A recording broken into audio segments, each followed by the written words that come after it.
but it's for His glory that I say it. God bless you. Now, in the 13th chapter of Hebrews, I wish to read some scripture, because no service is complete without the reading of God's Word. My word will fail, everybody else's word will fail, but God's Word will never fail. Hebrews 13:10 to 14. We have an altar whereof they which have no right to eat which serve the tabernacle. For the bodies of those beasts whose blood is brought into the sanctuary by the high priest for sin are burnt without the camp. Therefore Jesus also, that He might sanctify the people, with His own blood suffered without the gate. Let us go forth therefore unto Him without the camp, bearing His reproach. Here's my text. For here we have no continuing city, but we seek one to come. I imagine my voice has a little blast in there, and I'll get back. Can you hear all right up in the balcony, up in the second balcony, all right? What I wish to speak on is here we have no continuing city. To kind of back up and you pray with me. There's no one that I think of when Abraham left the city of Ur and the land of Chaldean, he was seeking a city whose builder and maker was God.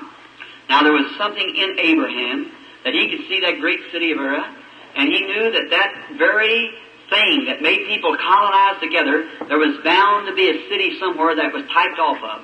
And by instinct, or by the leading of the Holy Spirit, he hunted that city whose builder and maker was God. And he sojourned in the strange land, professed to be pilgrims and strangers, seeking this city, and dwelling in tents with Abraham, Isaac, and Jacob. And so, then, we see that city. There's no matter how many places you ever roam, no matter how far you go, there's no place like home. Is that right? How many here today is away from home? Let's see your hands. Just away from home. Oh my. I wish I could sing. I'd sing, we're pilgrims and strangers seeking a city to come. Be it ever so humble, there's no place like home. Let's take a little trip back home. Would you like to do that? I believe everyone here would like to take a trip home, wouldn't you? Just like to go back home. There's no place that you'll ever go that'll ever seem like that lovely little old city you lived in, or little old dwelling place out in the country. For myself, I want to walk back down the road just this afternoon with each one of you, taking a little evening stroll to view the things over. The first thing comes into my mind at this time is a little humble home built out in the country with a broom sage field and some old apple trees standing around, where my father and mother and their little family lived. A little humble place indeed. We were very, very poor. Daddy had a hard time. He was a very poor man. He worked for 75 cents a day in logwoods. My father had a bad habit, drinking. I'm sorry to have to say that, but that's truth. And my father died in my arms. I see my daddy work so hard till when he would come in, his back would be sunburned until his shirt would be sticking to his back, and Mother would have to take and clip the shirt loose from his back.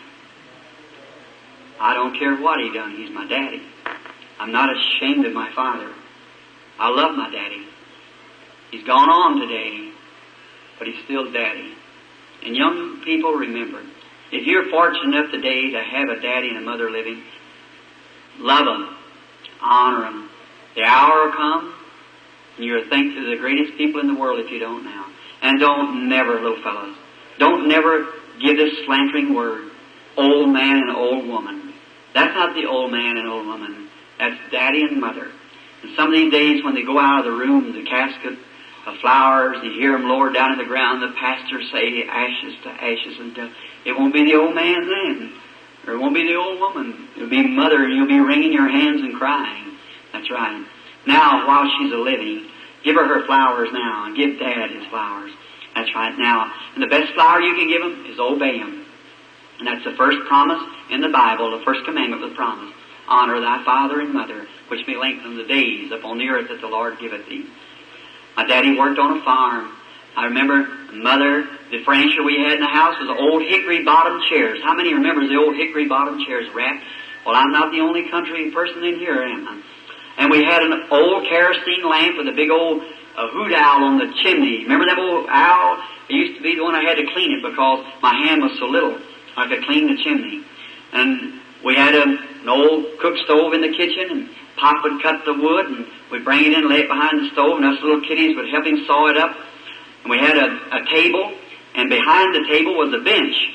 Daddy took a piece off of a barn and made a bench that we little boys would go sit on there. We only had 3 chairs, and so we would get on. And I remember the cabin, the front part of it, it had a floor. It had a room in front and a little half room in the back. And we had one of those little old, we call them monkey stoves or laundry stoves, set up on a stump. And Mother cooked from there, and she'd holler, "Dinner's ready." And there's about 5 of we little Branhams. We'd run in there and wash our face and slick that hair down and jump up behind the table, and one great big old pot dinner cooked in an old 3-legged kettle. How many remember them? Say, I just love to have a dinner out of one right now. And she'd take and get beef and make mulligan stew. How many knows what mulligan stew is? I'm not the only Irishman here then, am I? So they would put the mulligan stew in there, and we had, my plate was a tin plate. Frankly, it was a big bucket lid that turned over, so I'd get a good measure every time the cup went out and dipped out the mulligan stew, and we'd bake cornbread in a pan. How many remembers old cornbread baked in a pan? Cut it in the middle, put it on, and I sat next to Daddy because every person broke his own bread. And so when he'd come by, I'd break the corner off because it had more crust on it. And so I sure like that yet. Yes, sir, I sure do. I've eaten many good places. And some of the best places, I guess, in the nation, and minister friends of mine have taken me to dinner, which I'm very, very thankful. But friends, I'd give everything I ever had or ever will have if I could sit behind that old table one more time and look at my daddy sitting there and eat some mulligan stew with him. I'll never do it no more. That's right, it's done forever. Enjoy your childhood, young people. Love God. See all my brothers sit around there, the little healthy-looking things, some of them's in eternity. I can never do that no more, for here we have no continuing city, but we're seeking one to come. I used to see my daddy when he would come in. He's a little fellow about my size, but strong built. And he would wind up his sleeves like that, and we had out the old apple tree, they had a wash pan sitting out there with an old piece of glass, was drove up in the tree, and a towel made out of a meal sack, and we'd go out there and wash at this old bench, and then we'd clean up on the outside of the little bench around the tree. I'd see Daddy when he'd be combing his black wavy hair, and the muscles would just wad under his arm. I thought, ooh, my daddy will live to be 1,000 years old, I think. I admired my daddy, and I think how strong he is. I said, he'll live and live and live and live because he's so strong. He died at 52. For here we have no continuing city. Now I thought, oh, that house, how big. Beneath it was logs, and a big kind of slab board on the outside. I thought, oh, how that house will stand for hundreds of years. Today, there's a housing project there. Here we have no continuing city, but we're seeking one to come. That's right. I passed by just before coming here. I just felt a great swelling in my heart. Oh, God, how can just 20 years make such a difference in a place? But here we have no continuing city. We're seeking one to come. And I thought of Daddy and all. So I remember every Saturday night we'd go to town and pay the grocery bill. And every time we'd pay the grocery bill, Mr. Grower would give us, the groceryman, give us a little sack of candy. I think our grocery bill run to the extent of $3 a week. And my Dad only made about $4.50, so Mom would get some goods that my wife said, I'm afraid to say what kind of goods that was, because I make a mistake on it every time. Anyhow, some kind of that little stuff, what they used to make shirts out of. And I remember one time at my church, I said, one of the worst I ever was gotten at my church, I was going to have a humble night on Wednesday night, and I said, and my choir was all sitting behind me, I said, and that's Gainham, that's right, it is, Gainham. And I said, and I was trying to think of that, and there's a little place down the road called Gainham Cottages. And I would try to think of that, and I said, I'm sure to make a mistake when I say that. So I had a little girl by the name of Irene Wiseheart singing in a choir. I said, now, Sister Wiseheart, when I back, if I forget about it, you tell me what that was. And so I didn't understand anything about goods like that. And I said, now, Wednesday night is humble night here at the tabernacle. I said, now, all you brothers, wear your work clothes, your overalls. I'm going to preach in my overalls. I said, you all come out with your overalls, and all you women wear your... I said, well, I backed back, and she said, get him. I said, your greyhound dresses. And oh, my.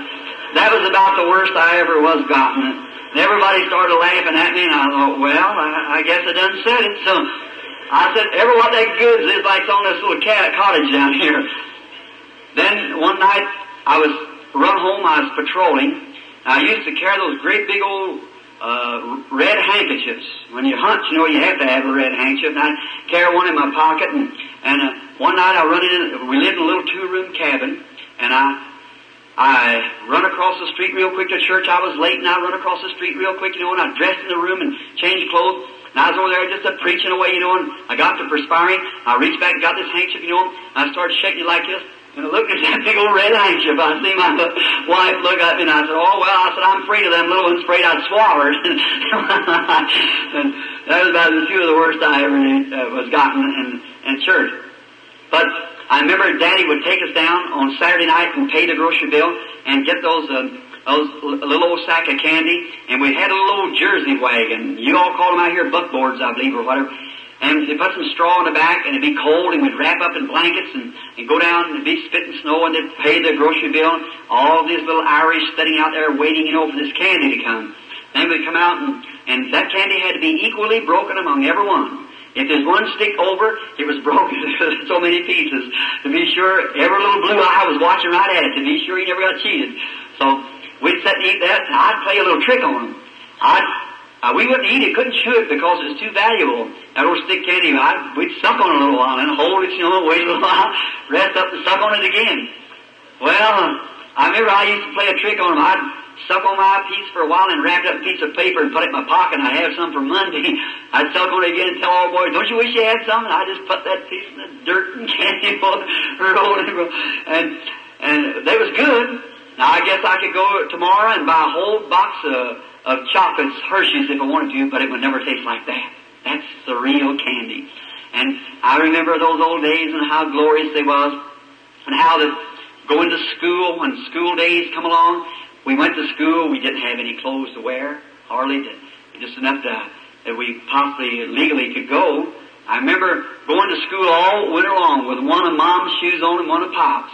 That's right, we called it a boot and gagger. And I had one of Mom's shoes on this foot and Pop's. And this is awful to say, but it's the truth. It's the truth. I remember I didn't have any shirt to wear that winter. And Miss Watson, a rich lady, lives up the road from us, gave me a little coat that had a little eagle emblem on it. And I'd pull that coat up like this and go on to school. I remember sitting up there. It got kind of warm, and the teacher said, William? I said, yes, ma'am. She said, aren't you warm? Better take off that coat. I couldn't take that coat off. I didn't have any shirt on. So I said, well, no, ma'am. I said, I'm just a little bit chilly. They had a great big old stove sitting over there. She said, you're taking a cold. You go over and set that stove. Mama. I sat there and the perspiration running down my face. She said, aren't you warm yet? I said, no, ma'am. I was plenty warm, but I couldn't take that coat off. I didn't have any shirt on. And so I remember that spring when I got my first shirt. I had a cousin, a girl, Lucille Hare, my father's sister's child. They come over to visit us, and when she left one of her dresses. And I cut the skirt part off and wore the top part as a shirt. I went to school and had this here little, what is that stuff that runs up and down, like that to put around the edges of garments?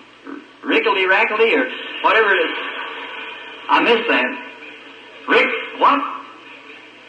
Rip-rap. And so we all over it, everywhere, rip-rat all over it. So that, down the hill we'd go, ribbity, ribbity, ribbity, ribbity.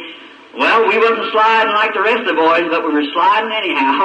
We were getting there anyhow in this old dishpan. Well, that was all right. Some of the boys had slaves, you see.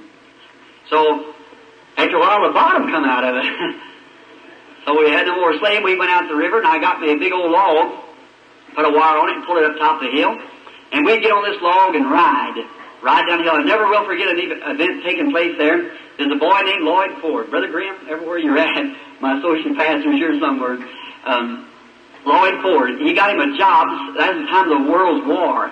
So he got him a job selling Pathfinders or something like that, magazines. And he got to wear one of them Boy Scout suits. And everything was a war, and then, an army, and oh, how I wanted to dress like a soldier. I'd see those soldiers come up from the quartermaster and go up the road, just at attention, walking, and at the school we had an old sassafras pole there and raise the flag, and those soldiers come by with it, salute the flag. I thought, my heart just beat. When I get big enough, I'm going to join the army. I get plenty of clothes to wear now, if I can join the army. But when I got big enough, I was too scrawny yet to get in the army, and they wouldn't even take me. But somebody accepted me. That's right. I'm in the army today. You might not be able to see my uniform, but I know it's on anyhow. It's on the inside. I'm in the army of the Lord. And so in the war, I tried to volunteer and everything, but they didn't receive me. So they never even called me. They put me in a minister's class and just never even called me. I guess my education was too poor to be classed as a chaplain. And then being a minister, they didn't draft me, so there I was. I was left out, but somehow or another, my scrawny, uneducated and all, God sent out a recruit one day, and I answered it, and I'm in His army now, and I'm doing the best that I can to fight the greatest battle that's ever fought, a wage against sin and evil, and for righteousness. And I remember I asked Lloyd, I said, Lloyd, will you give me that suit when you wear it out? He said, yes, I'll give it to you. And that was the longest lasting suit I ever seen. He wore that suit, looked like, I seen him one time, he came up missing it, and I said, Lloyd, what about that suit? He said, I'll see if I can find that, Billy. Looked all around, he said, no, sir. Mother patched Dad's clothes with it, and the dogs used it for a pallet, and they drug it away, and said, the only thing I got left is one legging. I said, bring me that. So, his little old stave legging about like that, laced up on the side. So, I took that legging, and I wore it around home, put it on. Look how good that looked, one legging. Thought, that felt good. I wanted to wear it to school, but I didn't know just how I was going to get to wear that legging to school. So I put it inside of my coat, and I was riding on that log one day, and I went down the hill, and I got up, and I said, hurt my leg. I said, my stockings, and great big holes in them. And I said, I just hurt my leg so bad. I said, that just reminds me, I've got one of my Boy Scout leggings here in my coat. I put that legging on. I walked into school, kind of limping like, but getting everybody look at that one leg. And so I had to go up to work the problems on the blackboard, and so that they wouldn't notice I just had on one legging, I stood sideways and put this legging on that side and stood like this and worked the problems like this. Look, I could see everybody was looking at me. That one legging on. Everybody got laughing at me. I got to crying, so she made me come down. But, something that I got a pair of leggings today that I'm not ashamed of. That's right. The gospel of Jesus Christ. And then, many great things happened in childhood back there that wouldn't have time to approach. One thing, not long ago, I was having a revival in Texas. I come home and wife, I, and the babies, we went up the road, and I just, so tired, I just felt like I'd drop. I just couldn't stand it. And on the road home, I was driving, and I'd go to sleep, and I'd drive about a couple of miles, and I'd stop. I'd try to sleep, and I'd wake up, and I'd drive a little farther, and I'd get sleepy, and just almost go off the road, and I'd stop. I thought, this is awful dangerous, but I must get home. And I would lay down in my car and try to sleep. I woke up after a while, and you know what had happened? I'd run off the road and was way out in a cow pasture holding my hand out and saying, Sister, believe it. That's all you have to do. You'll get healed if you believe it. Way out there in the pasture. Or run off the road and out through a field there and asleep. And the wife and I, there's a great crowd of people waiting there, so we got in the car and went up the road. I passed by the old schoolhouse. It's gone too, where we have no continuing city. And right across from there used to be Mr. Watson's chauffeur. Named Combs, they lived there. There's a pump that I wanted to drink out of. And I thought, just like David one time wanted to drink out of that well. And I went down there and began to pump the water, and wife and baby and them was picking violets. I was leaning across the old fence and looked at the old hill there where the school used to be, and the old trees, the sugar maples where we used to tap them and suck the sap on them in the spring of the year, when it was coming up. I thought, oh, I could just imagine seeing all those little boys standing lined up there with their hands on one another's shoulders, tramping like this, and the flag up, and we were going in, the teacher with a great big long willow, make this line up just right, and I look up on the hill and see the old home where it used to be, and a housing project up there. Down here the old school was gone. My heart began to swell. I thought, here we have no continuing city, but we're seeking one to come. I remember the boys I said, let me think. Ralph Fields, where's he at? He's gone. Where's Howard Higdon? He's dead. Where's my brother? Gone. Here we have no... Where's Dad? Gone. Where's Charles? Gone. Where's Edward? Gone. I thought, oh God, and soon somebody looked at this ground and said, where's Bill? Gone. Here we have no continuing city. I began to think of it. My heart began to pound. I remember a little dirty trick that I done my brother there. Don't do anything wrong that you'll ever regret. I remember one day that Mama gave us some popcorn to take to school with us. We couldn't eat with the rest of the kids. We'd always run over the hill there and eat because the rest of the children could afford sandwiches. And we used to have a little jar. In there would be greens and a piece of cornbread laying on the side and 2 spoons and maybe a little jar full of stuff, and we'd sit and both of us eat out of this jar with this spoon, eat our bread and pass it back and forth to one another. It was a shame before the children. And we'd run over the hill and eat behind the trees over there. I remember Mama getting us some popcorn around Christmas. We had a sack of it, we took it to school, left it in the cloakroom, and here's a little dirty trick that I did. I held up my hand, the teacher said, what do you want, William? I said, may I be excused? I said, yes, ma'am, yes, sir. And I went out the building, and went out through the cloakroom. I put my hand down that sack and got a great big handful of that popcorn. Went out and stood behind the school and eat this popcorn to be sure that I got my share of it. And I was eating that popcorn. I never will forget. When dinner time come, we went out and got our bucket and got our popcorn. My brother looked in that sack, about half of it gone. He said, say, something happened there, didn't it? I said, sure did. And I know what had happened. I had eaten his popcorn. But he shared the rest of it. And standing there leaning over that fence, I thought of all those things. He's the one that's gone on. He died in the hospital calling for me when I was in Arizona many, many years ago. Friend, if I'd have had $100 million laying before me, I'd have given everything that I had if I could have tucked him that handful of popcorn back again. Couldn't do it. He's gone on. I thought how hard he had to live. He died when he was just a boy. And how that we tried to share clothes with one another just before he died. He put his hand over his heart and said, I'll never live to see Bill again. But said, tell him he's my favorite brother. And he went out there. I was thinking about that then. I started crying. Wife said, I want you to come home to rest. And she seen what was going on. So she got me away and we went on up the road. Life went on as a child, as boyhood, out of hurry. When I was a young man, I seen the way women lived. I never did like girls. Never did like women. Because I got enough to see the way they was lived. If anything, I respected a woman as being true. I don't care if she's any colored white or whatever she is. If she's a real lady, she deserves the highest of respects. God knows that. And I purposed in my heart when I was a little boy that I'd never have nothing to do with women. And I'd be a hunter all my life, and that's what I did. And I'd live in the woods, hunt all night, and that's where I learned God was by nature. I remember when, of course, when I got to be about 17 or 18 then, as all boys, some boy friend of mine, his daddy had a car, James Poole, and he had a little girl he wanted me to meet, and you know how I seen that little girl, and I thought she was the prettiest little thing I ever seen. You know, teeth like pearls, eyes like a dove, neck like a swan. Oh my, this is the prettiest thing you ever seen. So, said, she wants to meet you, Bill. And I said, I don't know how to talk to a woman. I said, I can't do that. And he said, oh, come on. So I talked to her a few times, and after a while, he said, I'll get Dad's old car and said, we'll take our girlfriends a ride. I thought, well, that wouldn't be bad.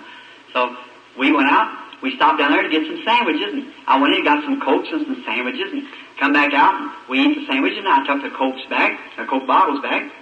When I went back, I come out. To my surprise, my little girlfriend was smoking a cigarette. Well, I always had my opinion of a cigarette-smoking woman, and I haven't changed it yet. It's the most lowest, immoralist, degrading thing that a woman can do.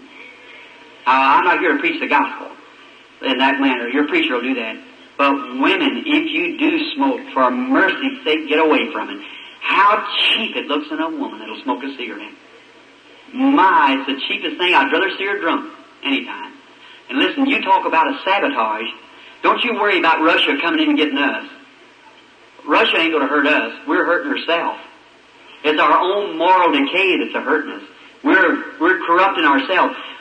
Statistics shows by doctors, I believe, that 80% of the women that have children that smoke cigarettes, if they raise their baby like they should to the breast, in 18 months it dies. It kills the baby, the nicotine poison in the milk of the mother. Why, sabotage, fifth columnist. I still say what this world needs today is not a new president. It needs an old-fashioned St. Paul's revival and the Bible Holy Ghost back in the church again. I believe that's right. Yes, sir. That's exactly what it needs.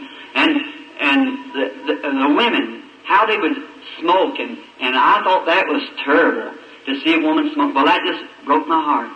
I just couldn't stand that. I didn't want nothing to do with that, so I just left her. And so that was the time when the angel of the Lord appeared to me, when she laughed at me, called me a sissy, and made me walk home. That's right. When she said, well, you big sissy, I wouldn't even ride with you. I said, you don't have to. She said, you don't smoke? And I said, no, ma'am. Said, you don't drink either? And I said, no, ma'am. Said, what do you like to do? I said, go fishing, hunting. Of course, that didn't interest her, so that was the way I thought about it anyhow, and I'm glad today that I did think that. That's right. Amen. Listen, friends, it ain't the robin that pecks the apple that hurts it. It's the worm at the core that kills the apple. That's what, it's sin in our midst is what's hurting us. That's right. Sin in our midst is killing us. Now, then I guess you wonder how I ever got married. Well, when I met my wife, she was a Christian girl. Very lovely Christian girl. And I was then about 23, 24 years old. She's a very sweet, humble character. And I met her, I'd take her to church, and she went to church, and she was a very fine, lovely woman. All these people here, my friends from Jeffersonville sitting here in front of me, knows her, knew her, and how a lovely woman she was. She's in her grave today. But that's her body, her soul's with Christ. And she was a very lovely Christian character. And I went with her a while, and she come from a good home. Her father, during the time of the Depression, as that was, he made about $600 a month. He was a Brotherhood organizer on the Pennsylvania Railroad. I made 20 cents an hour digging ditches. And so I couldn't marry the girl, I didn't think. And I thought, well, if I went with her any longer, I was taking up her time. She's too good a girl to let go. She'd make some man a good wife. So I had to either just let her go or ask her to marry me, and I didn't have nerve enough to do that. So I guess you wonder how I wrote her a letter and asked her she'd marry me. And I said, well, now it wasn't dear miss, will you have me? It was a little bit what you call mushier than that. And I kind of talked to her, but I thought I've got to do something because it's not right to take the girl's time. So I wrote her a letter, and I went to work that morning. I was working public service company, and I was very nervous about dropping it in the boxes on Monday morning. I dropped it in the box, and all day I thought about it. I thought tonight, I'll hear from that tonight. Her mother will call me up and rake me over the coals. And I went on. That night is all right. And I was to meet her Wednesday to take her over to the church. So I remember then come on towards Wednesday, and Wednesday night I was just nervous. I didn't know what to do. What am I going to do when I get up there? So I asked my mother, Has Hope called? No. You get any mail? No. Well, maybe it hung up and didn't even get out of the box. So I thought, something's happening here. So I went up and I blowed the horn outside. And so she come out. She said, come in. Going to get me in there where her mother is now.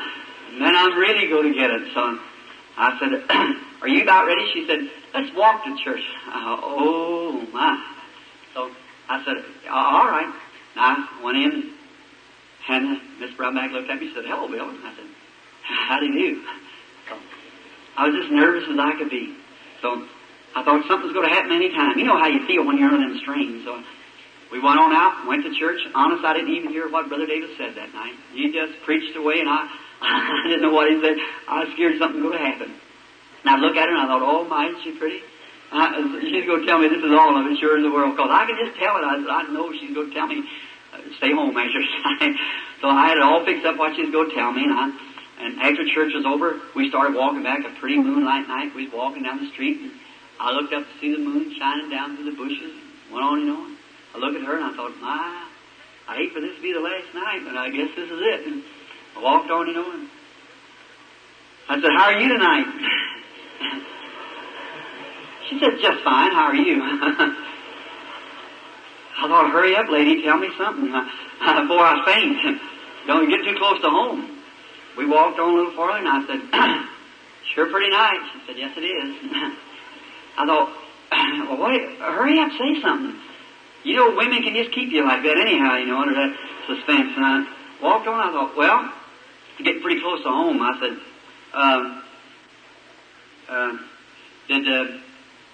did you get any mail this week? She said, uh-huh.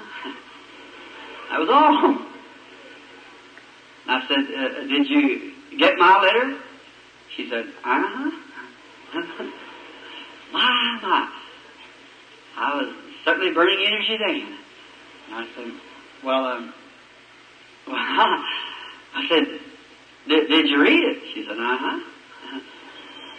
My. I said, what'd you think of it? She said, it was all right.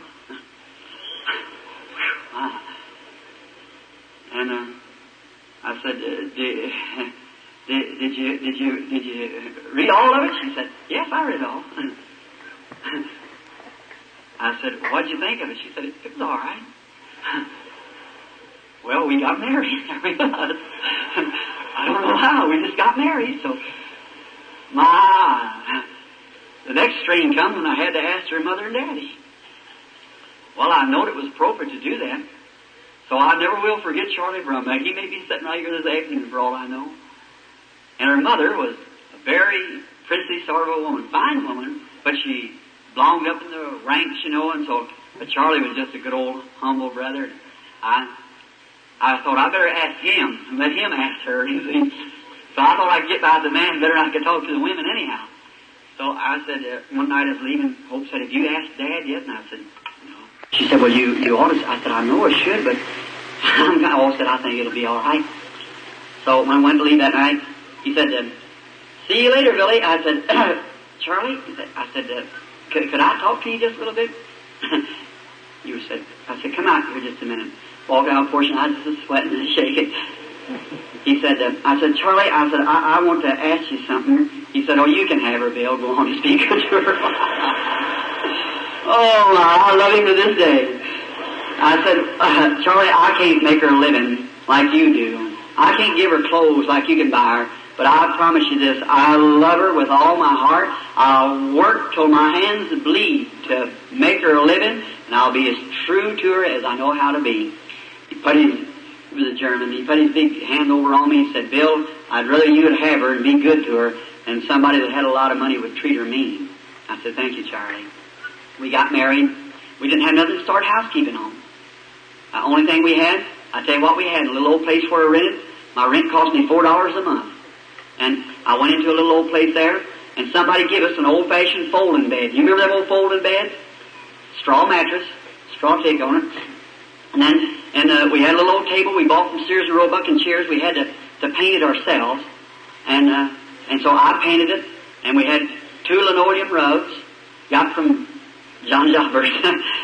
That was just a second-hand place down in Jeffersonville. I said that John Jobbers so they could catch the benefit of it.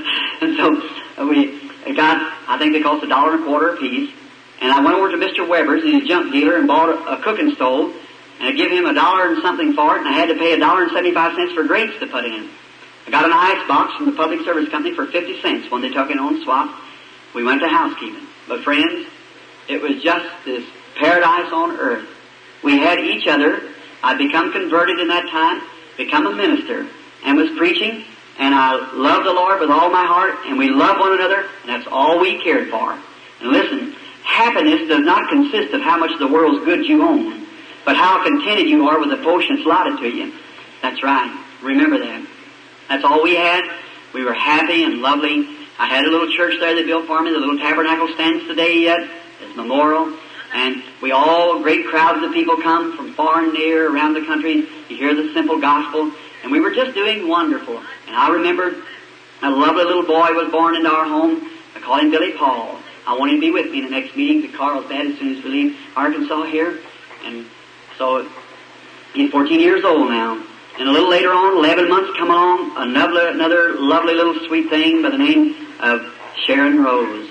Just before Billy was born, we had saved enough money I was wanting to take a little time off. And I went up to Waljack, Michigan to a meeting. And with an old man that had white beard and white hair by the name of John Ryan. And so I went up there, and on the road back, coming back, I'd seen signs, great crowds of people everywhere when I passed through Mishawaka. I thought, what are those people? And I went over there, and there's some of them in T-model Fords and some in Cadillacs.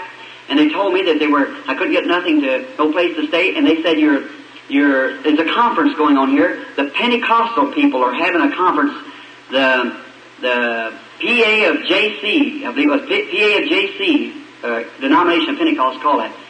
Well, I've seen all kinds of people. I thought, well, that's a religious meeting. I believe I'll go in. Well, I never heard so much noise in all my life. So, all church manners, they didn't have it. They were screaming, shouting, and carrying on. I thought, what in the world? I looked around there, and it's at a tabernacle. Some of you might know the man's name. His name's Rao, Reverend Rao. Anybody here happen to know Reverend Rao?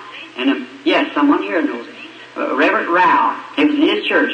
Well, they were just clapping their hands and carrying on and dancing. And I said, my, isn't that horrible? People dancing in the church? I said, well, that's a shame. And I was sitting in the seat of the scarf, sure enough. So I thought, something old kind of got a hold of me a little bit. And I thought, well, now, I counted my money. I had $2.15 left.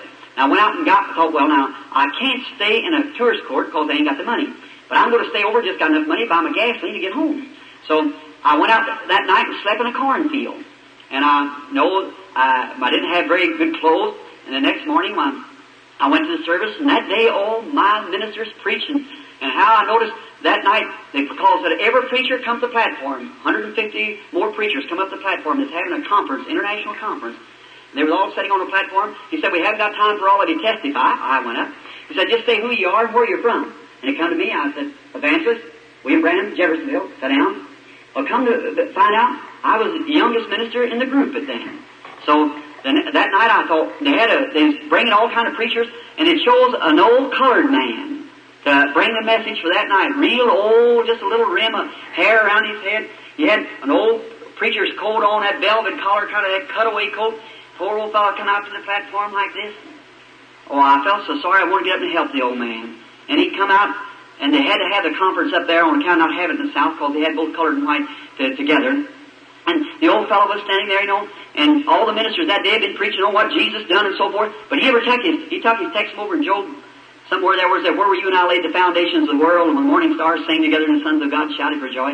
Well, where the ministers is bringing the activities of the church on earth, he went up into the heavens back under, and come back down about 10 million years before the world was ever formed, and come back down the horizontal rainbow with him. And about time he got down there, he let out a great big whoop and jumped up and clicked his heels together. Said, glory to God! He ain't got room enough up here for me to preach. I looked at that. I said, well, if that'll make an old man like that act like that, what would it do to me if I got some of it? I said, I want some of that. That's what I want. If it'll make an old man like that, well, what would it do for me? So I went out that night in a cornfield and I began to pray. I said, Lord, let me get some of that. So I said, you give me favor with them people. And prayed way in the night out there in the cornfield. I had some seersucker trousers. My others got all dirty there in the cornfield. So I laid them on my seat and took the two seats and put them together out of my car and pressed my trousers that night. And I had my little seersucker shirt. Nobody knew me, so I just laid it down there. Seersucker shirt and a little old T-shirt and seersucker trousers rather. I laid them down there. Next morning I got up, shined them all up, meeting get at 10 o'clock. We had breakfast after breakfast, and I wouldn't eat with them because I didn't have no money to put in. I just didn't eat with them. But they made me welcome. Everything. I didn't know no one there. But a little fellow, I forget what his name was, he played a violin, a little curly-headed fellow. And so the next morning I walked in, sat down, and so after a while I looked over, and another man come in, sat down, a colored man, sat down by me. Big bunch of people sitting there.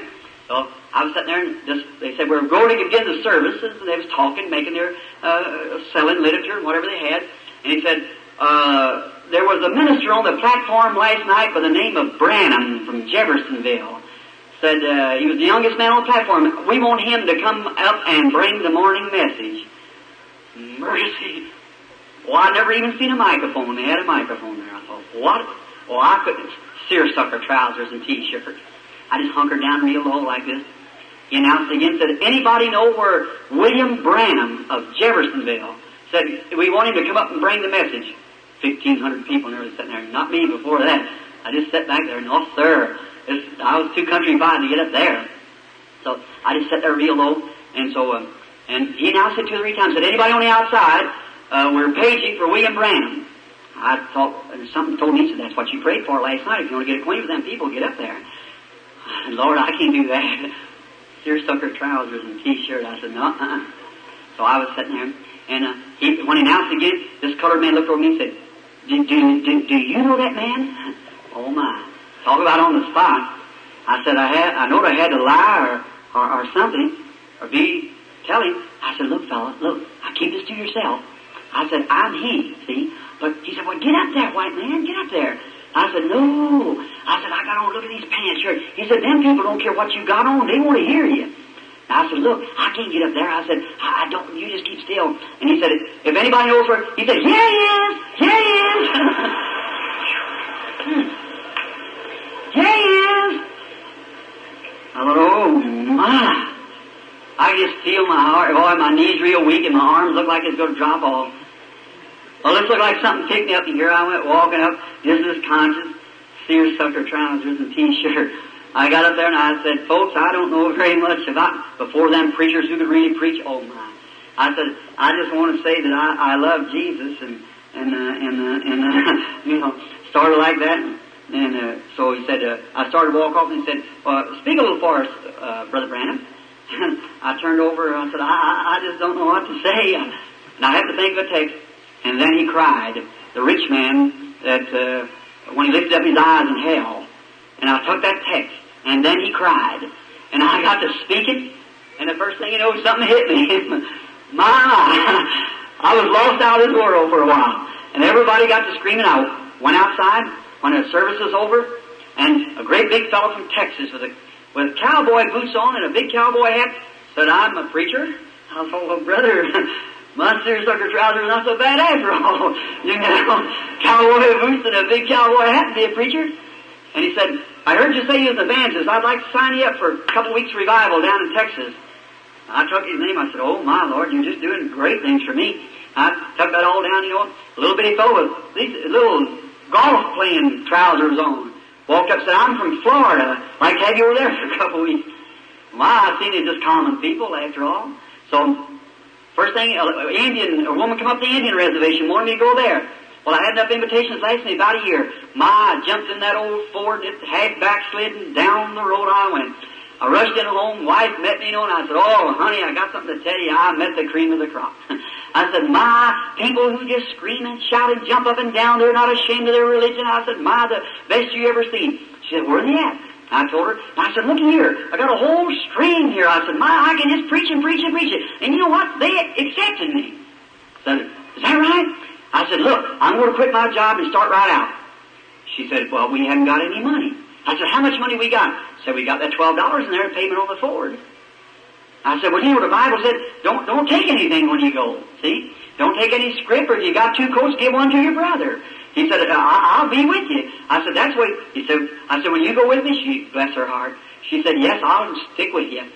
So, I went and told my mama, and mama said, oh, it's all right, honey, if you feel that. Well, I went and had to tell her mother, and that didn't work so good.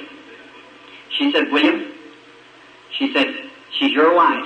You may take her if you want to. But said, I don't want my daughter drug out among that bunch of trash. Trash?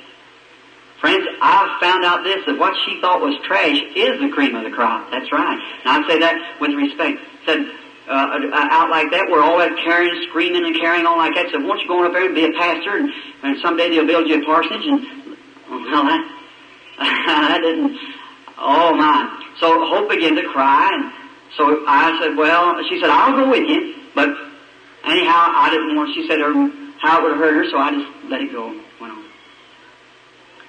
Friend, the little girl that was too good to be with that trash, I buried her just a little after that. Sorrow set in right there. I'll hurry, just a few minutes. I got left, about 15 minutes. There's where sorrow struck me. Now you let what my mistakes be your gain. You prosper, but what I had to suffer for. Sometimes you see me standing on the platform, laughing. You don't know what's beneath there. That's right. I tell you, there's been a price paid that nobody knows but God alone. Right away, my wife taken sick. First thing, I lost my daddy. I run over to the house to see him, picked him up in my arms like that. He looked up at me like that. He smiled. A doctor gave him a dose of medicine and killed him.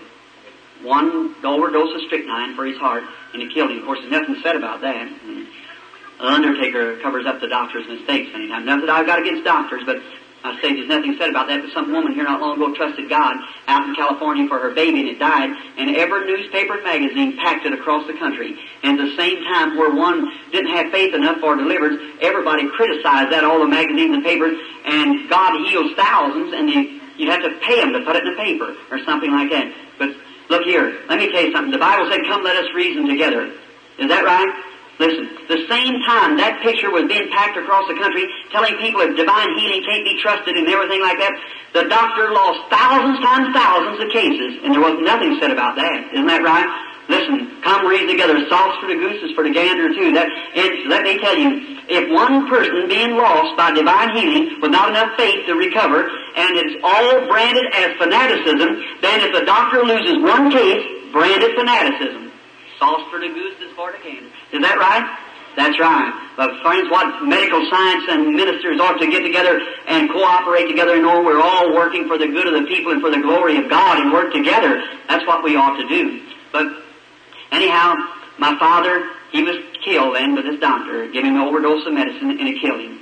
And right away, my brother was riding on the side of a car, got his neck broke, died in my other brother's arms. My sister-in-law died. My wife took sick, and the 1937 flood came up, and there was sorrow. I never will forget it. Wife was laying just at the point of death. I went and I was praying for her, doing everything I do, and every time I'd pray, it looked like, and I went and told my church, I said, she's going to die. I said, no, I said, she's going to die as certain as anything. My babies, both of them were sick. The flood come up and everything, houses breaking over and rushing, and miles of water sweeping over the country, and they taken my wife out to the hospital, to the government hospital, a temporary hospital. And I was on patrol duty, and I was riding up and down the streets and trying to get the people out. And I never will forget one horrible night. Oh, God, when I think of it, there, in that critical hour, I had a truck there, a little patrol truck, and I was taking a boat, and I was coming up the road. Somebody said, over on Chestnut Street, the dike's about ready to break through, and said there's a woman screaming for mercy where nobody can get to her. Well, I was raised on the river and thought that I could do pretty good with the boat. And so I got the boat and set it in the water and started off. And I looked over there and I heard that mother. It was about 11 o'clock at night just screaming, "Mercy! Help me! Help me!" standing out on her porch. And I got up there and tried to get the boat across and went way down, come out the other side, the water sweeping down through the street. I went way back again and tried, and finally I hit against the post. And the mother fainted. I picked her up, put her in a boat. 4 or 5 little children. I got them in it, went back and finally got to the shore. And just as I got to the shore, somebody said, "My baby, my baby." Well, I thought the woman left a little baby in there. And back I went. And just as I got over there, I run through the house, come to find out, the baby, there's a little girl in there about 2 or 3 years old, and that's who she was talking about. And I didn't know it, and I was over there, and the dike broke through up there on Chestnut Street, poured down, and away went the building. And just as I jumped in my boat and had to run my hand in the water to jerk the rope, or my boat, then I got out into the stream and couldn't get it started. On down we floated, got out over on Market Street there. Big waves are dashing against the side. I thought any minute I would go to the bottom. I knew there in that boat, I knelt down. I said, "Oh God, I know I have disobeyed you." And I believe, friends, if I'd have went on back down there when those people called me in, the gift of healing would have been manifested right there. That was God's program. But I failed to walk in what He told me to do. I listened to what people told me instead of what God told me to do. Don't never do that. You follow what God tells you to do. And then sorrows is on. And I prayed, I said, oh God, I know I've disobeyed you. If you'll just help me, I don't want to die. I don't want to drown out here in this river. Please, God, let this motor start. Will you please? And I'd pull that string and the ice freezing and it'd chug a couple times and that boat ripping and jumping and dashing like that. Done got out into the main current. I didn't know what was going to happen to me. And I'd try and it wouldn't start. And I prayed again. I said, God, my poor wife laying out there sick, my baby's sick, and hear me drowned in the river. Why, oh God, what can I do? And I said, if you just help me, Lord. And I pulled the string again, and away it went. Oh my! I started right into the river, out of the river, got on into the, come out way down towards Clarksville. And I come around and got back up and got to my truck. And some of them said, did you know the government just washed out? When that dike broke, out to the hospital I went as hard as I could. I met Brother George D'Arc there. He said, oh, Brother Bill, he put his arms around me. He said, looks like things are close. He said, Brother Bill, if I never meet you again, I'll meet you in the morning. That's the last time I seen him in life. That's right. He left a little afterward. And I said, where's Hope? Said, I don't know. And I went over there and I met one of the officers of the government. I said, sir, what become of the hospital? Said, all washed through there. I said, did any of them get drowned? Said, no. They went out on a train to Charleston. And I run and got my car and started out the Highway 62 leading to the little city Charleston. And when I got out there was about 5 miles of water done come down through Lancashire Creek and cut it off. I went and got my boat and I couldn't even pierce that water. I'd start through there and it'd whirl around like this. And I'd set at this angle and just give it all the gas that I could and hit them waves like that. It was so rough it'd come around south of them woods and throw my boat back down this way and I'd come out down behind the government. And there I was caught on a little island like, and I sat there for days up on that island. Thinking, some of them said the trussels went out from under the bridge up there and everybody that went out on that train was drowned. Wife, 2 children, and all. I thought, oh God, how nervous I got. I walked the floors. I didn't know what to do. I thought, oh, what will I do? And they're gone. And after a while, as soon as I could get over, the water dropped enough that they could get me across, I got to Charleston. I was looking. I met an old friend of mine. He said, no, that train never washed off. Said, they went through, but I don't know where they're at. I went out and the dispatcher told me, said, a mother and 2 sick children, I put them off in Columbus, Indiana, but you can't get to them. Said, the water's cut off this side. I started walking back down the road, rubbing my hands, crying, saying, oh, God, take me. Don't let me suffer. Take me, Lord. Don't let me have to go through this agony. Walking down the road, and a man drove up to me in a car. He said, I know what you're looking for. I said, you're looking for your wife, aren't you? I said, yes. He said, don't you know me? He said, I go with Mary Mayo. I said, yes, I remember you. He said, your wife is dying in the Baptist church at Columbus, Indiana. And I said, surely not. I said, yes. Said, she's got tuberculosis. And said, you wouldn't even know her. And the doctor says she's going to die. She's laying right next to my girlfriend. He said, I know how to get you there if you want to go. And I said, well, let's go, brother. And I remember that night when I run into the building up there, the Baptist, they made a hospital. They had army cots everywhere. And I run in there, boots on where we waded the water, and I began to scream, Hope, Hope, where are you, honey? Where are you? Just beside myself. Directly I looked over there and I seen an old bony hand raised up. It was her. I run over real quick to her and grabbed her up in my arms. I said, is the children alive? She said, yes. She said, I look all hold on. I said, no, honey, you look good. I said, you're going to be all right. I felt somebody tap me on the back. And it looked like a doctor. He said, come here. He said, are you her husband? I said, yes. Are you Reverend Branham? I said, I am. He said, well, sir, I hate to break this news to you. He said, your wife's dying. So don't get her excited or anything. I said, Doctor, surely not. I said, yes. Said, she's going. And I said, oh, what is it? The doctor said, galloping tuberculosis. Said, she'll just die right away. He said, just make her feel good as you can. He said, and both of your babies are sick. I'm tending to them over here in another home. Well, I went back and told her, I said, honey, you look good. And a little doctor friend of mine, Dr. Sam Adair, there in Jeffersonville, as soon as he'd let me, I brought him back down home. And there, they laid there until the babies got well. The wife gradually went away. Finally, we got her in the hospital. I had doctors to come look at her. There wasn't nothing to be done. She took pneumothorax treatments and everything. Nothing could be done. Now, I remember standing there and they bore holes down through her side and put that tube in there and get claps one lung. Listen, if I had it, she'd hold my hand and cry and the tears rolled down her cheeks. She'd look at me, just suffering. Never done her a bit of good. If I had to go over it, never go through with it again. That's right. It's just holding my hand. But just to show you the way of a transgressor is hard. I never will forget. I was trying to work to get the bill paid off. And then one day I was out and I heard a call come and said, if you want to see your wife alive, come at once. I rushed out to the hospital. I'll never forget it. I jerked off my hat and threw it in the truck and run up through there real quick. And here come little Dr. Adair walking out. God bless his little heart. He's a fine man. And he'd come walking out. We'd eat together, slept together, fished together, just bosom friends. And he'd come walking out. He'd come walking down through the hospital. And I seen him look at me, and I seen big tears drop off his cheeks, and he turned sideways. And I run into the room. I said, "What's the matter, Doc?" I said, "She ain't gone." I said, "I believe she is." I said, "Come go in with me, Doc." He said, "Bill, don't ask me to do that." I said, "Hope's like my sister." I said, I can't go in there. Don't ask me to. And the nurse came up and said, "Come, Brother Branham." I said, "Here, drink this little bit of medicine." I said, "No, I don't need it." He said, "Go ahead, Billy. That'll rest your nerves." I said, "I don't want it." I said, "No." He said, "Nurse, you go in with him." I said, "No, I don't want anyone. I'm going in myself. I'm going in." I said, "I love her, and I'm going in." I walked the door, opened the door, and there she lay, all covered up like this, and blanket sheet pulled up over her face. I jerked the sheet down, my heart just a breaking. I put my hand on her perspiration on her forehead kind of felt sticky. I said, "Hope, Hope, honey." I said, "Speak to me once." "Well, just speak one time, won't you?" I was shaking her. Friends, if I live 100 years, I'll never forget what happened. Those two big brown eyes looked up at me. She was so weak she couldn't say nothing. She was smiling. She took her finger and she motioned. And I got down and she said, "Oh, why did you call me, honey?" And I said, "Well, I said, "I don't know." She said, "Oh, I was in another land." She said, "It was so peaceful, I wasn't suffering." She said, "Great big birds like a great orient." And she said, "There was a man dressed in white, one on each side, taking me to my home." Oh, friend, there's a land somewhere. I believe as she was dying, her eyes just opened up to see paradise beyond. She rallied for a little bit. The nurse come in and she said, "Nurse, come over."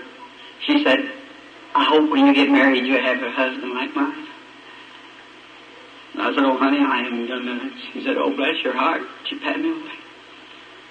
Nurse turned around and walked out crying. She said, "Bill, I want to tell you a few things, but I'm going, so don't cry." I said, "All right." She said, "Don't let my babies be pulled about from pillar to post." She said, "There's some things I got to confess to you." I said, "What is it?" She said, "You remember one time that you were going fishing, and I called you that night we was going to Fort Wayne for a meeting?" I said, "Yes." She said, "You went and got me some stockings?" I said, "Yes, I remembered it." She said, "Them was the wrong kind of stockings, honey. Them wasn't right." But what it was, I'd been fishing. I went up home, and we had to go to Fort Wayne. I was going to preach that night at Fort Wayne. Her father lived at Fort Wayne. So I was going up there to preach. And there's two different kinds of woman's socks that you buy. One's called, name them, somebody. It's chiffon, that's right. And what's the other kind? Rayon? So is it Raymond or Raymond? Rayon? Which is the best? Chiffon. Well, they cost 60-something cents then. And she was taking a bath, and she said, "Billy, you run down at Penny's and get me some socks." And I said, "All right." And I was going down the street, and she said, and I remember, I didn't know about women's clothes, and she was saying, "Get chiffon." I was going down the street saying, "Chiffon, chiffon, chiffon, chiffon, chiffon." Somebody said, "Hello, Brother Branham." I said, "Hello, chiffon, chiffon, chiffon, chiffon, chiffon, chiffon." And I met Orville Spahn down there, and he said, "Billy, Birch is biting over on about that." Oh, I said, I got talking to him, and I forgot about what he said. Well, I wasn't going to Penny's because I didn't know nobody there, but I used to have a little friend that come to my church by the name of Thelma Ford. She worked in a 10-cent store, and I know they sold them over there, and I went over, and Thelma come up and said, "What do you want, Billy?" I said, "I want some socks for Hope." Said, "Now, Hope don't wear socks." I said, "She sure does." They said, "She wears stockings." I said, "That's right. That's right." I thought, "Oh, I've shown my ignorance already." And she said, "What kind do you want?" And I said, "What kind you got?" She said, "I got chiffon and what's it? Rayon's the cheap ones?" She said, "I got rayon." And I said, "That's what I want. That's what I want." She said, "Hope want rayon?" All sounded like rayon, chiffon. I didn't know the difference. She said, "Yes." And so she got them and put them in the sack. And I said, "I want the full style." You know, that thing's got a little thing behind them, you know, I don't know. You know, I said the full style. And so, fashion, full fashion, that's what it was. And I said, "That's the kind that I want." And she got them ready for me. She put them in a sack, and it was only about 29 cents. And I said, "Well, give me 2 pair of them." And she said, Are you sure that?" I said, "That's what she wanted." And so I went back, and of course, you know how you men like to pop off to your women. And I said, "Looky here." I said, "I'm Abraham's son. I'm a little Yiddish. You go to the river shopping. I'll buy 2 pair of stockings. Watch, you can buy one, have money left." I said, I'm Abraham's son. I know how to do it. You see, going on like that. God bless her heart. She's in her grave tonight and probably snow over it. But not altogether there. I still think of her. That's right. And she gone on. And there, when she said, and I thought funny, when she got to Fort Wayne, she wanted another pair of stockings.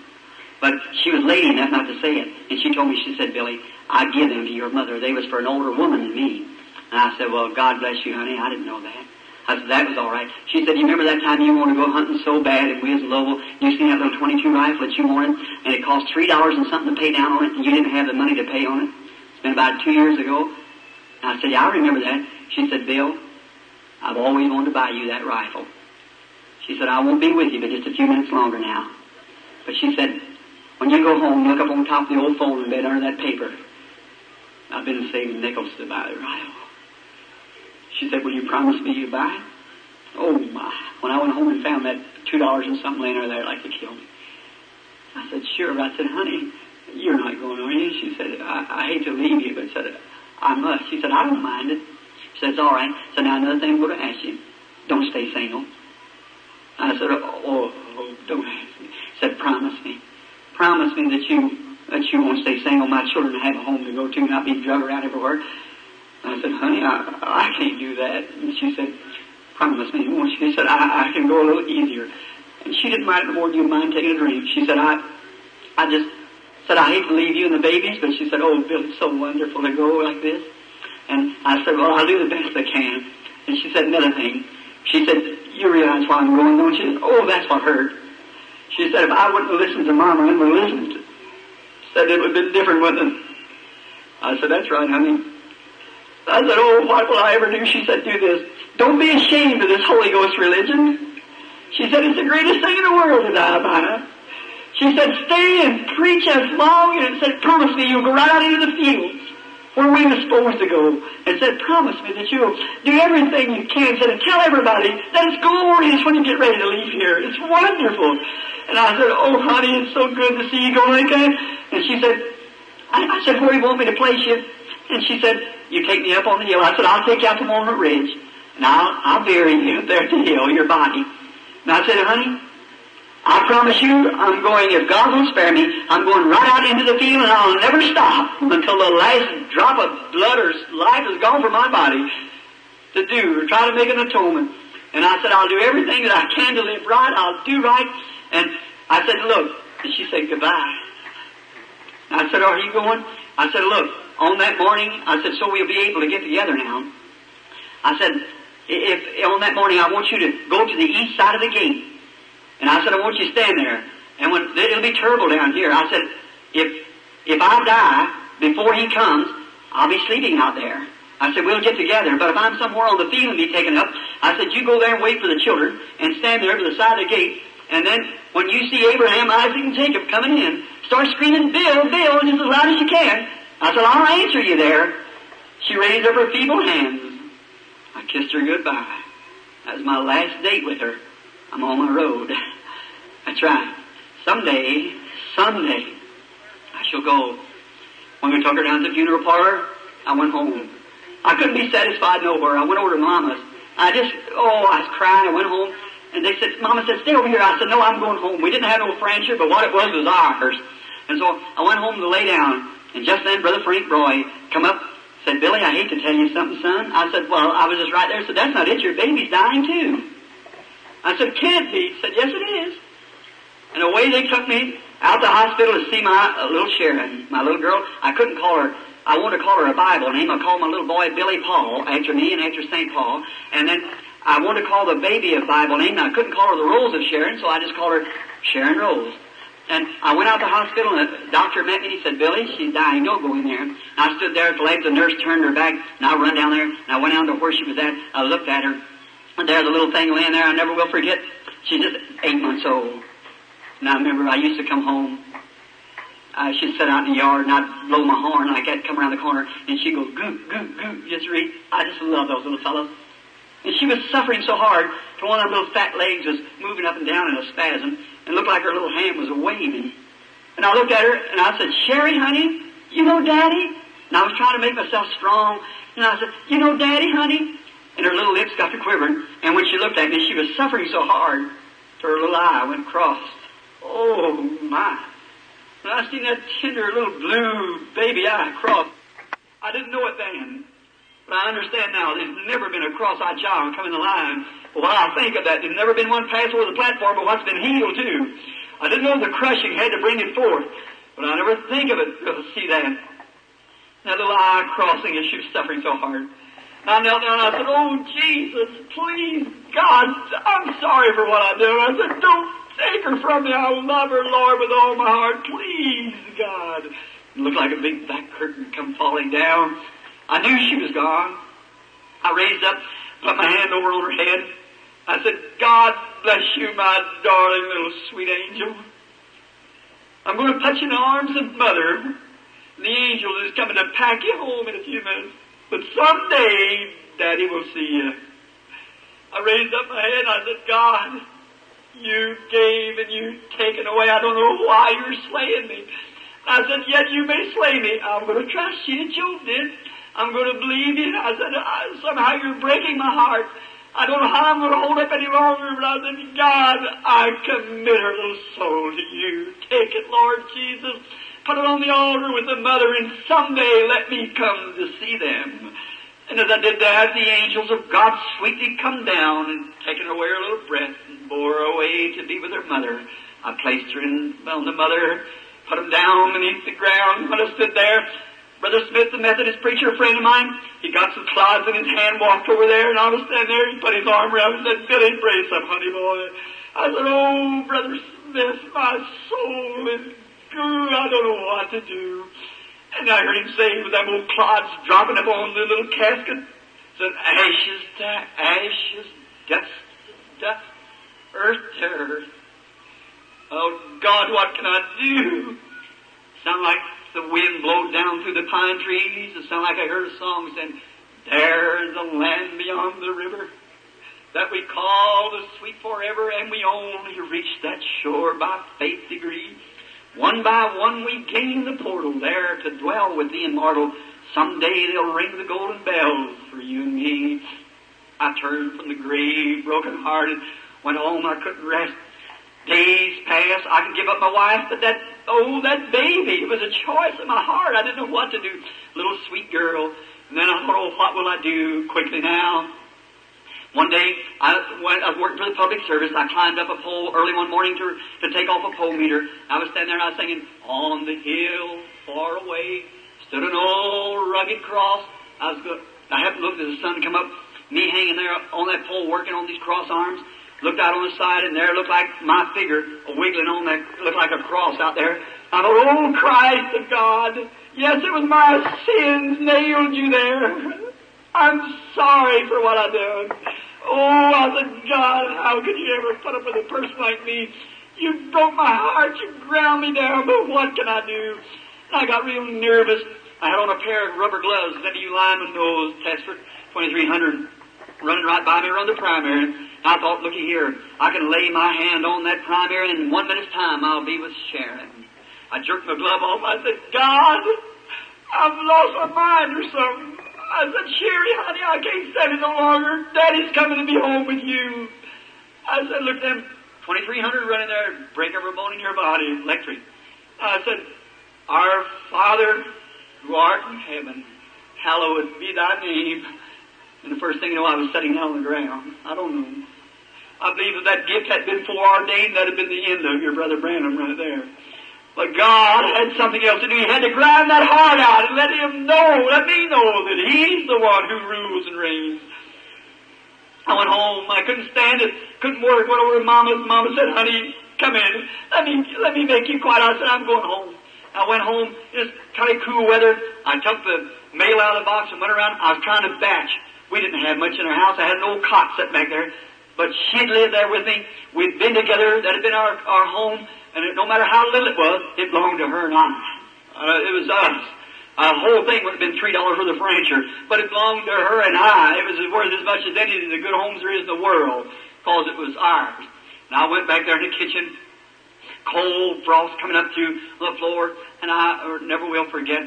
I opened up the mail. The first mail I opened up, it said on there, Miss Sharon Rose Branham. It was her little Christmas saving. The banker knew that she'd never draw it, so $1.80 he sent it to me. Oh, I just couldn't stand it. I broke down and started crying.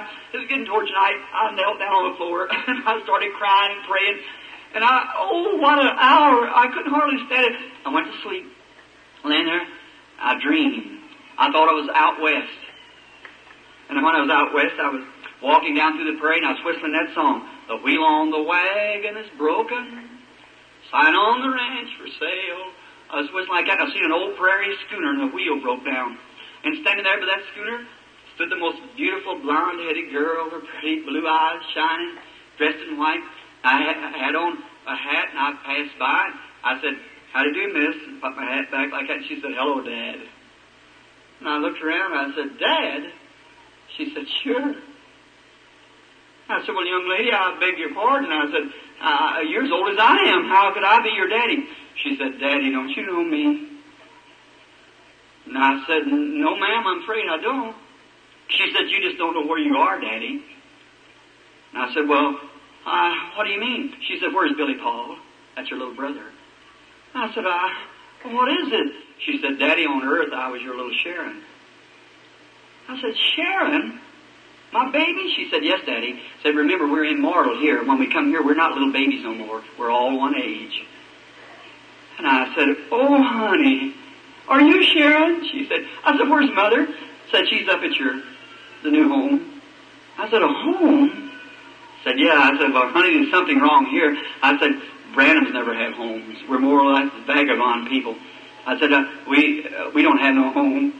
She said, "But Daddy, you got one up here." I looked around over to my right, and there was a great, big, beautiful home, and there was lights shining up all around. She said, "Mother's waiting for you. I'm going to wait here for Billy." I said, "All right, honey." I took out running as hard as I could, my hat in my hand. I run right up to the step. When I got there, Hope would usually meet me, come out with her arms out. And I run up the steps as hard as I could. And I got up top of the steps. Here she comes, dressed in white, that black hair hanging down. She come right up to me. She raised out her arm. I run to her, throw my hat down, and just knelt there on the side of her. She put her hand on my head. She said, "Bill, what are you worried about, honey?" I said, "Oh, Hope, I can't stand it any longer." I said, "I see, is that Sharon Rose down there?" She said, "Yes, Bill." She said, "What you worrying about? You worrying about me and Sharon?" And I said, "Honey, I just can't stand it." She said, "Stop worrying." I said, "Don't worry. We're lots better off than you are." And I said, "That may be so," but I said, "Hope, didn't she make a pretty woman? Aren't we proud of her?" She said, "Sure." She said, "Aren't you tired?" And I said, "Honey, I've just been preaching and praying for the sick so long." And that's the way I know I'll go. It had to come. It hadn't come yet. I said, "I've just been preaching and praying for the sick till I'm so tired I can't hardly stand up." She said, "Won't you sit down?" And I looked, and there was a great big Morris chair sitting there. I looked at her, and she looked back at me. She said, "I know what you're thinking. Down here one time, we had them 3 old chairs or 2 old chairs at the house, and